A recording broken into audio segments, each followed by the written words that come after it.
Okay, let's focus on this paragraph right here. And then we'll notice that what happened here when you try to type in this formula is that the slashes disappeared, and this 2 should be an exponent. And there should be a slash here, and the 51 minus 2x should be in parentheses. So that wasn't a good representation of the formula. Where did the formula come from? Here we have this rectangular sheet that has a length of x and a height, we'll say, of y right now. And we kind of roll it into the shape of a cylinder. And we want a formula for the volume of the cylinder depending on x. This is supposed to be a little radius r right here. Okay, so first of all, how do we get y in terms of x? Well, 2x plus 2y has to equal 51. That's the perimeter. 2l's plus 2x widths gives us the perimeter. If we solve for y, then there's an expression for the height of the cylinder in terms of x, 51 minus 2x all over 2. But the formula for the volume of a cylinder is pi r squared h. So we've got something for h, that's this 51 minus 2x over 2. We need something for r in terms of x. So here's the case.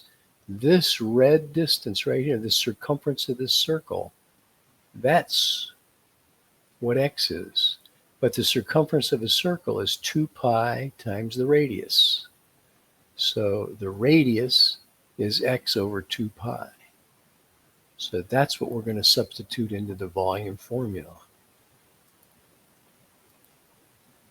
So pi, here's the radius squared, here's the height, 51 minus 2x over 2. So there's a formula for the volume in terms of x.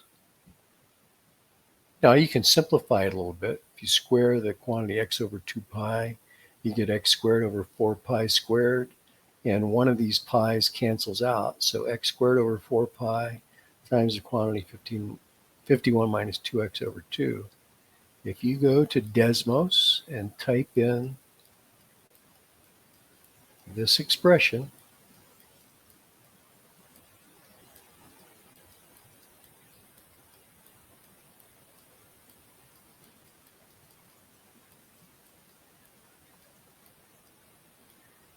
you'll get a curve, some kind of graph. Maybe it looks something like this.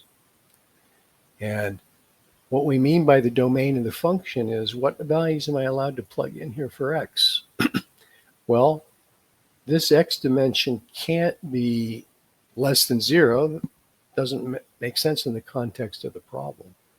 And it can't be so long that we end up getting a perimeter that's greater than 51. So I'm not going to give you the answer, but I will provide a link to a Desmos graph that shows the solution. Okay, but you try to figure it out yourself. Go to Desmos, type in that function, see what makes sense, and then find this high point on the graph. That's the place. This x value will give you the x coordinate, gives the maximum volume. Of course, we can't go too far to the right here because we'll end up with a perimeter greater than 51. Okay, there you go. Hope I gave you some idea of what's going on. But check out Desmos after you've given it a shot.